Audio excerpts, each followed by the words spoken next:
ગઈ તારીખ 24 ડિસેમ્બરના રોજ મોડાસાની અંદર મૌલાના મોહમ્મદ સલમાન મુફ્તી અઝહરી કે જેઓ મુંબઈ ઘાટકોપરના છે, એમના એક ધાર્મિક ભાષણ માટેનું આયોજન મોડાસા કસ્બા જમાતના પ્રમુખ ઈશાકભાઈ દ્વારા કરવામાં આવેલું હતું.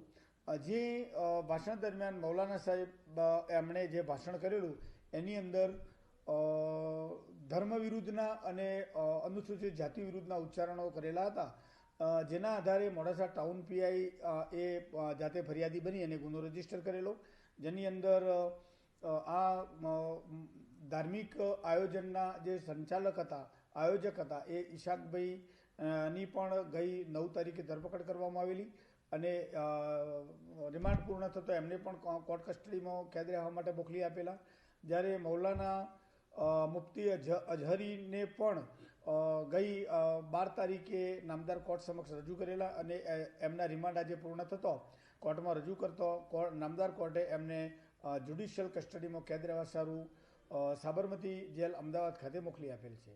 સાબરમતી જેલ અમદાવાદ ખાતે મોકલવાનું મૌલાનાની સુરક્ષાના કારણોસર એમને ત્યાં મોકલી આપવામાં આવેલ છે. ઓકે.